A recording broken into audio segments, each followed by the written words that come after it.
BNP নেতা ইশরাক হোসেনকে mayor ঘোষণা করে নির্বাচনী ট্রাইব্যুনালের রায় ও নির্বাচন কমিশনের গেজেটের কার্যক্রম স্থগিত চেয়ে করা লিভ টু আপিল শুনানির জন্য বৃহস্পতিবার দিন ঠিক করেছেন সুপ্রিম কোর্টের আপিল বিভাগ।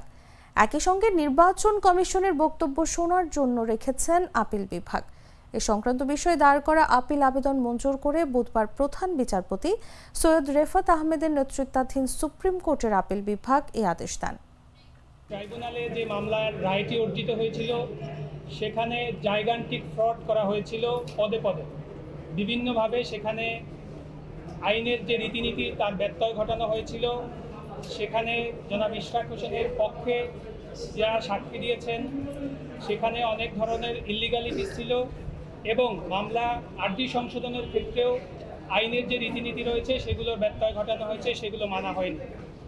এ পর্যায়ে জনাব সিনিয়র মোহাম্মদ হোসেন লিপু সাহেব তিনি যখন শুনানি অ্যাডভান্স করছিলেন, শুনানি অব্যাহত রাখছিলেন, এক পর্যায়ে বাংলাদেশের প্রধান বিচারপতি তিনি জানতে চান যে এই মামলায় শুরু থেকেই the ball has been in the court of the election commission all the material time.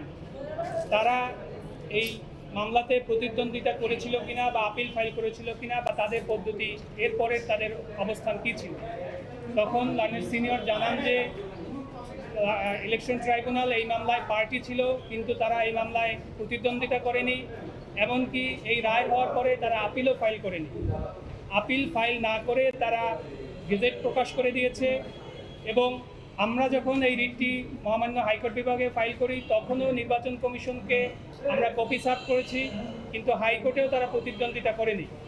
মহামান্য আপিল বিভাগেও তাদেরকে রেসপন্ডেন্ট নাম্বার 3 এবং 4 হিসাবে অন্তর্ভুক্ত করা হয়েছে, কিন্তু আজকে শুনানিতেও নির্বাচন কমিশনকে প্রতিনিধিত্ব করে কোনো আইনজীবী উপস্থিত ছিলেন না। এ পর্যায়ে বাংলাদেশের প্রধান বিচারপতি তিনি বলেন যে এই মামলায় নির্বাচন কমিশনের বক্তব্য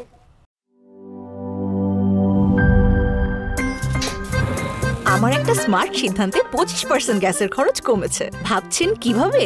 সাধারণ গ্যাস স্টোভ বদলে আমি এনেছি আরএফএল গ্যাস স্টোভ। এর সাইন্টিফিক নজল ও ব্রাস বার্নার ক্যাপ সমানভাবে তাপ ছড়িয়ে রান্না করে দ্রুত, তাই গ্যাসও বাঁচায় 25%, টাকাও বাঁচে 25%। আরএফএল গ্যাস স্টোভ নিরাপদ ও গ্যাস সাশ্রয়ী।